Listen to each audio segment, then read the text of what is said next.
Hi అండి. అందరికీ నమస్కారం. 'బ్రహ్మముడి' సీరియల్ ఈరోజు ప్రోమోలో ఏం జరగబోతుందో చూద్దాం. రుద్రాణి అయితే కావ్య దగ్గరికి వస్తుంది. వచ్చి కావ్యతో నాకు 2,00,000 కావాలి అని అడుగుతూ ఉంటుంది. వెంటనే కావ్య అంత డబ్బు ఎందుకో తెలుసుకోవచ్చా అని అడుగుతూ ఉంటుంది. అక్కడికైతే ధాన్యలక్ష్మి వచ్చి అన్నీ నీకు చెప్పాల్సిన అవసరం లేదు అని అంటూ ఉంటుంది. మేము డబ్బులు అడిగితే ఎందుకు అని తిరిగి అడిగితే మమ్మల్ని నువ్వు అవమానించినట్టే అని అంటూ ఉంటుంది. కావ్య అయితే ఏమీ మాట్లాడకుండా అలా చూస్తూ ఉంటుంది.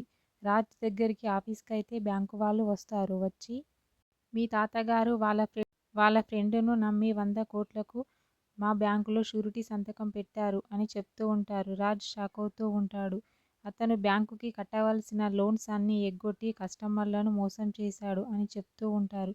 ఆ మాటలు విన్న రాజ్ అయితే ఆలోచనలో పడతాడు. వెంటనే బ్యాంకు వాళ్ళు మీ తాతయ్య గారు కోమాలో ఉన్నాడు కాబట్టి ఆయన వారసుడిగా ఈ కంపెనీ ఎండీగా ఆ బాధ్యత మీరు తీసుకొని ఇప్పుడు 100,00,00,000 కట్టేస్తారా? లేదా వెంటనే మీ ఆస్తిని జప్తు చేయమంటారా అని అంటూ ఉంటారు. రాజ్ అయితే ఆ మాటలకు ఏమి మాట్లాడాలో అర్థం కాక షాక్‌లో ఉండిపోతాడు. ఓకే. థ్యాంక్ యూ అండి. నా ఛానల్‌ని సబ్స్క్రైబ్ అండ్ లైక్ చేయండి.